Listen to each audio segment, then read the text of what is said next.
میرے پاس میرے والد ماجد رحمۃ اللہ علیہ کے پاس ایک بڑے مشہور تاجر آیا کرتے تھے اور بڑے تہجد گزار تھے اور بزرگوں سے تعلق رکھنے والے، بزرگوں کی مجلس میں آ کر بیٹھنے والے، اور کچھ عرصے کے بعد معلوم ہوا کہ وہ بزرگوں کے پاس جاتے ہیں اس لیے کہ دعا کرائیں کہ جی میں اللہ میاں مجھے کامیاب کر دے، اللہ میاں مجھے کامیاب کر دے۔ پتہ چلا کہ وہ کامیابی کا مطلب یہ تھا کہ وہ سٹہ کھیلا کرتے تھے اور سٹے میں کامیابی کے لیے بزرگوں سے دعا کرواتے تھے کہ سٹے میں مجھے کامیاب، سٹے کا لفظ تو استعمال نہیں کرتے تھے کہ جی اللہ مجھے کامیاب کر دے۔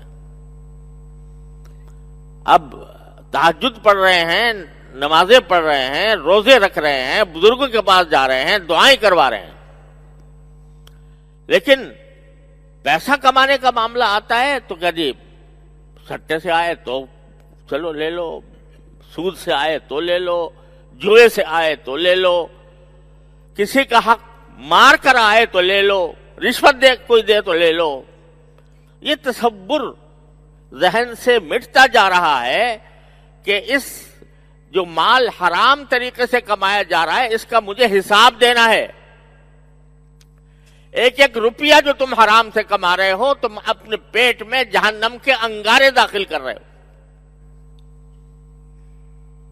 اور یہ بعض چیزیں تو حرام ایسی ہیں جو ہر ایک کو پتہ ہیں،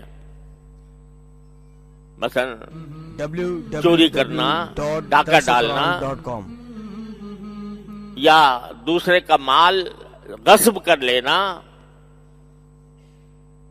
یا سود کے ذریعے کمائی کرنا، جوئے کے ذریعے کمائی کرنا، یہ سب جانتے ہیں۔ بہت سے لوگ تو یہ جانتے بوجھتے بھی یہ کام کرنے کے لیے نہ صرف یہ کہ تیار ہوتے ہیں بلکہ اس کو اس کی تعویلیں اور دلیلیں پیش کرتے ہیں کہ بھئی ہمیں تو اس دنیا میں رہنا ہے، دنیا میں یہ کام ہو رہا ہے، ہم کیا کریں، ہم تو رہیں گے اسی طرح، جو دوسرے کر رہے ہیں ہم بھی کریں گے۔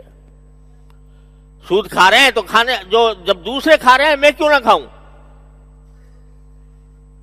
کوئی دوسرے جو کھیل رہے ہیں تو میں کیوں نہ کھیلوں۔ بعض لوگ تو اس میں بھی سینہ زوری کرتے ہیں، اللہ بچائے، وہ سینہ زوری تو بہت خطرناک کام ہے۔ لیکن بعض کام ایسے ہیں جن کے بارے میں پتہ نہیں، یہ احساس ہی نہیں کہ یہ حرام خوری ہے۔ مثلا ایک آدمی ملازم ہے، 8 گھنٹے کی اس کی ملازمت ہے، وہ اگر دیر سے جائے، جو وقت مقرر ہے، اس کے بعد وہ بے پرواہی سے کسی مجبوری کے بغیر دیر لگاتا ہے، ٹائم 9 بجے کا مقرر ہے اور 10 بجے 11 بجے پہنچ رہا ہے، یہ جو 2 گھنٹے اس نے دیر کی، جتنی تنخواہ اس کو ملنی ہے اس ملنے میں سے 2 گھنٹے کی جو تنخواہ ہے وہ حرام ہو گئی، وہ حرام ہو گئی۔ اب اگر وہ اس کو تنخواہ ملتی ہے تو اس کا ایک حصہ حرام ہے، جو وہ کھانا کھا رہا ہے اس میں بھی وہ حرمت داخل ہے، جو پانی پی رہا ہے اس میں بھی یہ حرمت داخل ہے۔ کیوں؟ اس لیے کہ اس نے اپنی ڈیوٹی پوری نہیں دی، یا دیر سے جانا تھا جلدی چلا گیا وقت سے پہلے، تو وہ اس میں جتنا اس نے وقت نوکری کے کام کے بجائے کسی اور کام میں خرچ کیا اس کے اوپر بھی گناہ ہے، وہ حرام ہے۔ ایک آدمی کے ذمہ واجب ہے کہ وہ ملازم ہے تو اس کو کام کرنا ہے، مخلوق کے کام کرنا ہے، سرکاری دفاتر کے اندر مثلا مخلوق کی خدمت اس کا فرض ہے، اور وہ وہاں بیٹھ کر لوگ تو انتظار کر رہے ہیں اور بیٹھا قرآن کریم پڑھ رہا ہے، تلاوت کر رہا ہے، وہ تلاوت حرام ہے۔ جو دوسرے کے کام کو روک کر کی جائے، اس وقت تیرا فرض یہ ہے کہ جو کام جن کا کام تیرے ساتھ اٹکا ہوا ہے ان کا کام کرے، ان کی خدمت کرے. یہ تلاوت حرام، اور جتنی دیر تلاوت کی اتنی دیر کی تنخواہ حرام.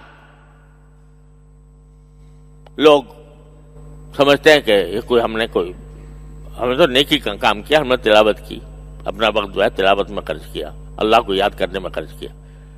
ارے اللہ ناراض ہے اس وقت تجھ سے جب تو یہ کام کر رہا ہے، اس لیے کہ تو نے اپنی ڈیوٹی انجام نہیں دی. جتنا پیسہ تو نے اس وقت کی تنخواہ کا کمایا وہ حرام کمایا. چھٹی لینی ہے، ویسے چھٹی ملتی نہیں، ڈاکٹر سے جھوٹا میڈیکل سرٹیفکیٹ تیار کروا لیا اور اس کی بنا پر چھٹی کر لی. خوش ہے کہ مجھے چھٹی مل گئی، تنخواہ پوری ملے گی. یہ پتہ نہیں کہ ایک تو جھوٹ بولنے کا گناہ، ایک اس اپنی وہ جو ڈاکٹر ہے جس سے سرٹیفکیٹ لیا ہے اس کو جھوٹ بلوانے کا گناہ، اور عام طور سے سرٹیفکیٹ بغیر پیسے دیے لیے تو نہیں ملتا، وہ رشوت کا گناہ.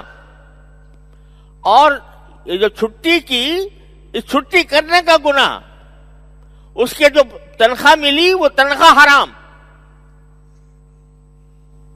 لیکن احساس ہی نہیں، معاشرہ ہے اس میں اس طرح ملبس ہے جیسے ہم نے کوئی گناہ ہی نہیں کیا. حدیث میں رسول کریم سرورت عالم صلی اللہ علیہ وسلم نے ارشاد فرمایا کہ لحم نبت من سحت فالنار اولا به، او کما قال صلی اللہ علیہ وسلم. انسان کے جسم پر جو گوشت حرام آمدنی سے اگا ہے وہ جہنم کا ہے گوشت، وہ اس کا جو جگہ ہے وہ جہنم ہے، جہنم میں جا کے وہ جلے گا وہ. لیکن پیسے کمانے کے لیے جو راستے ہم نے اختیار کر رکھے ہیں، پورا معاشرہ ڈوبا ہوا ہے. آپ سرکاری دفتروں میں جا کے دیکھیے کس طرح رشوت جو ہے اس کو شیر مادر سمجھ لیا گیا ہے، اور اس کے بغیر کوئی کام نہیں ہوتا. تو یہ جو ہمارے حالات خراب ہیں، ہم جن مصائب و آلام کا شکار ہیں، وبائیں ہم پر مسلط ہیں، دشمن ہم پر مسلط ہیں، ظالم حکمران ہم پر مسلط ہیں. یہ ویسے ہی نہیں ہے کہ اللہ میاں کو ہم سے کوئی بیر ہے یا کوئی عداوت ہے یا کوئی دشمنی ہے، اس وجہ سے ہمیں ایسے حالات سے دوچار کر دیا ہے. یہ سب ہمارے ہاتھ کے کرتوت ہیں. اور افسوس یہ ہے کہ اس پر متنبہ کرنے والے بھی بہت کم رہ گئے ہیں. تقریریں ہوتی ہیں، بیانات ہوتے ہیں، مواعظ ہوتے ہیں، ان کے اندر اس پہلو کی طرف بہت کم متوجہ کیا جاتا ہے کہ تم جو کھانا کھا رہے ہو یہ حرام کھا رہے ہو. تو اللہ تبارک و تعالیٰ اس سے محفوظ رکھے ہر مسلمان کو. لیکن دیکھو، انسان کی زندگی کا کوئی بھروسہ نہیں. آج ایک آدمی ہنستا کھیلتا چند لمحوں میں رخصت ہو جاتا ہے. ایکسیڈنٹ ہو گیا، اس میں ختم ہو گیا. کسی دہشت گرد نے گولی چلا دی تو ختم ہو گیا. ہارٹ اٹیک ہو گیا تو ختم ہو گیا. برین ہیمریج ہو گیا تو ختم ہو گیا. جوان آدمی، قوی آدمی، وہ بھی کسی وقت چل بستا ہے. تو ہر وقت انسان کو تیار رہنا چاہیے اس بات کے لیے کہ اگر میں آج مر جاؤں تو میں حساب دے سکوں میں نے پیسے کہاں سے کمائے تھے، کہاں خرچ کیے تھے. حدیث میں رسول کریم صلی اللہ علیہ وسلم کا ایک ارشاد مروی ہے کہ دنیا میں اس طرح رہو جیسے ایک مسافر رہتا ہے. کن فی الدنیا کأنک غریب و عابر سبیل. مسافر جس طرح رہتا ہے، اس لیے کہ باقی یہ سفر ہے تمہارا زندگی کا، یہ ہمیشہ کے لیے ٹھہرنے کی جگہ نہیں ہے. ایسے رہو جیسے کہ اجنبی ہو یا مسافر ہو. اور وعد نفسک من اہل القبور او کما قال صلی اللہ علیہ وسلم. اپنے آپ کو یہ سمجھو جیسے میں قبر میں جانے والا ہوں. ابھی کچھ پتا ہے کہ کب تک نہیں جاؤ گے قبر میں؟ کسی وقت بھی جا سکتے ہو. لہذا فرمایا کہ اس طرح اپنے آپ کو سمجھو جیسے کہ میں اب قبر میں میں قبر والا ہی ہوں، قبر میں جانے والا ہی ہوں. اور جب انسان یہ سمجھے گا، فرض کرو کسی اللہ کے بندے کو یہ خبر مل جائے کہ بس بھائی تجھے تیرے پاس ایک دن باقی رہ گیا ہے اور کل تیرا انتقال ہونے والا ہے،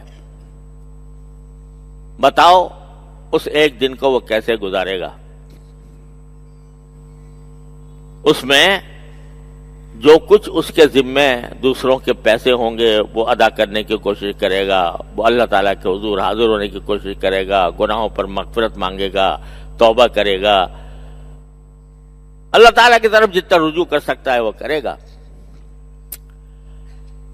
اگر پتہ چل جائے کل میرا انتقال ہونے والا ہے تو کیا پتا ہے کہ کل تمہارا نہیں ہوگا، انتقال نہیں ہوگا؟ ہو سکتا ہے ہو جائے. اس لیے فرمایا کہ تم یہ سمجھو جیسے کہ اب مرنے والے ہو. عد نفسک من اہل القبور، قبر والوں میں اپنے آپ کو شمار کرو، اور اس حساب سے سوال شمار کر کے جب اس وقت تم جو حساب کرتے اتنا حساب ہر وقت رکھو اپنے پاس کہ میری آمدنی میں کہاں کہاں سے آئی ہے اور کتنا میرے لیے حلال تھا، کتنا میرے لیے حرام تھا. اور اللہ تعالیٰ کی طرف رجوع، وہ ایک دن جو انسان کو ملا ہے، اگر اس کو آخرت پر ایمان ہے، اللہ پر ایمان نہیں ہے تو پھر تو کوئی مسئلہ ہی نہیں ہے نا، پھر اس کا تو کچھ کہنا سننا ہی نہیں ہے. لیکن جس کو اللہ پر اور یوم آخرت پر ایمان ہے، اس کو پتہ چل جائے کل میری انتقال ہونے والا ہے، جماعت چھوڑے گا؟ جماعت کی نماز چھوڑے گا؟ کیا وہ ایسے میں موبائل دیکھ کے وقت گزارے گا؟ موبائل میں ویڈیو دیکھ کے وقت گزارے گا؟ کیا وہ اس وقت میں ہنسی مذاق کرے گا؟ تو سرکار دو عالم صلی اللہ علیہ وسلم فرماتے ہیں تم اپنے آپ کو قبر والا سمجھو، ہر وقت تیاری کرو. حدیث میں آتا ہے کہ نماز جب پڑھو تو ایسی پڑھو جیسے کہ آخری نماز پڑھ رہے ہو، اب اس کے بعد مجھے کوئی نماز کا موقع نہیں ملے گا، ایسی پڑھو. ایک بزرگ تھے حضرت عبد الرحمن ابن ابی نعم رحمۃ اللہ علیہ، ان سے کسی نے پوچھا کہ اگر آپ کو پتہ چل جائے کہ آپ کا آج ہی انتقال ہونے والا ہے یا کل ہونے والا ہے تو آپ کیا کریں گے؟ تو انہوں نے جواب دیا کہ وہی کروں گا جو اب کر رہا ہوں، وہی کروں گا جو اب کر رہا ہوں. یعنی میں تو پہلے دن سے اپنے آپ کو قبر والا سمجھتا ہوں کہ کل میرا قبر ہو جائے، قبر میں چلا جاؤں گا، لہذا جو میں عمل کر رہا ہوں اب تک وہی سوچ کر رہا ہوں، اس وقت بھی یہی کروں گا.